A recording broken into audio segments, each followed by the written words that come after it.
All right. We finished chapters 1 and 2. And for those of you who are here and skip chapters 1 and 2, I'm going to fill you in real quick. So, our main character, Brian Robeson, is on his way to visit his dad in Canada from New York. He was in a small plane.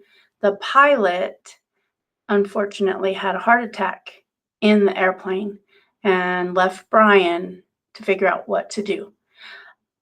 The last thing that happened in chapter 2 was the plane ran out of gas, and it was on an alternate course because when the pilot had his heart attack, he pulled the plane's steering, I guess the steering wheel, kinda, and caused it to go off course. So Brian doesn't even really know where he's at right now.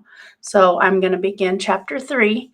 And for those of you who are following along, let me know what you think.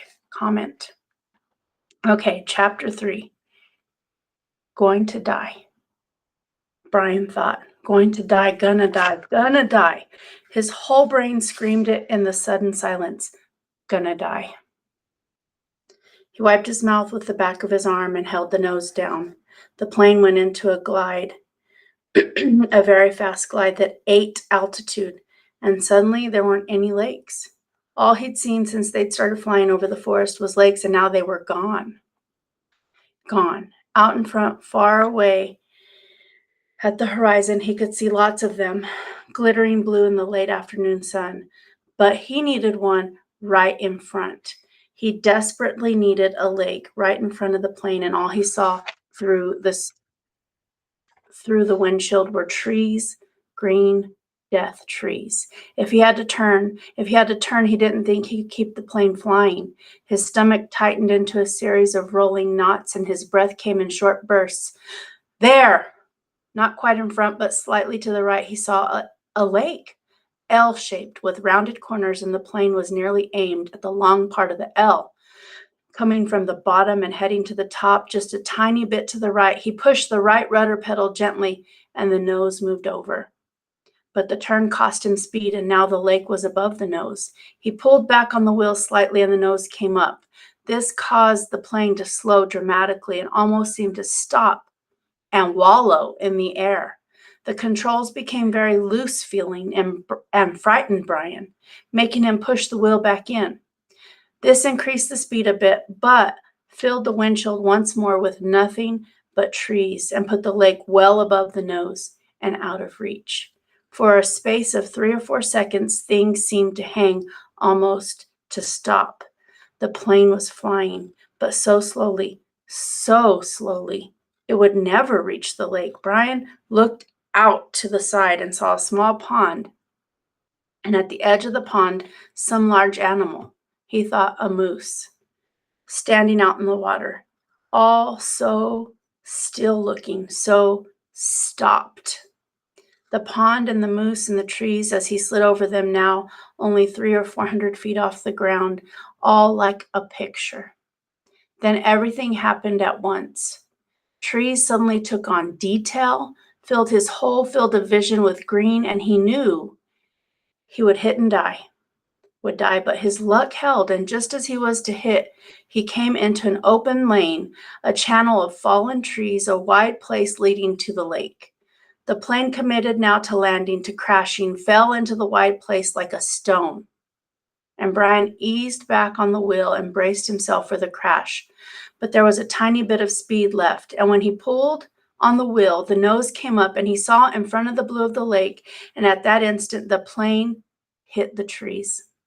There was a great wrenching as the wings caught the pines at the side of the clearing and broke back, ripping back just outside the main braces. Dust and dirt blew off the floor into his face so hard he thought there must have been some kind of explosion.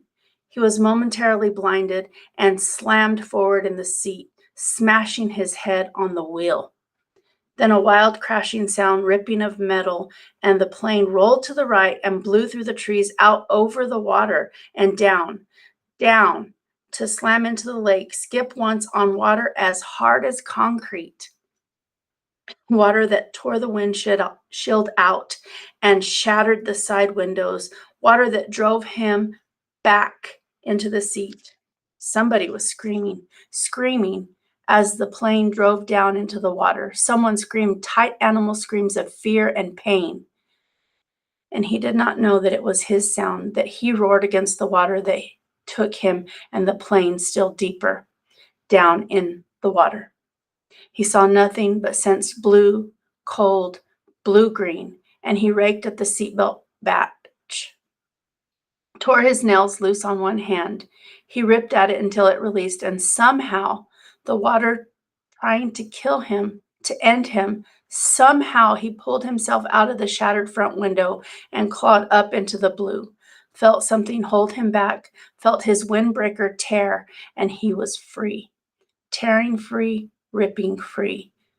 But so far to the surface, and his lungs could not do this thing, could not hold, and were through. And he sucked water, took a great pull of water that would finally win, finally take him, and his head broke into light, and he vomited and swam, pulling without knowing what he was doing, without knowing anything, pulling until his hands caught at weeds and muck, pulling and screaming until his hands caught at last in grass and brush, and he felt his chest on land, felt his face in the coarse blades of grass, and he stopped. Everything stopped. A color came that he had never seen before, a color that exploded in his mind with the pain, and he was gone from it all, spiraling out into the world, spiraling out into nothing. And that ends chapter 3.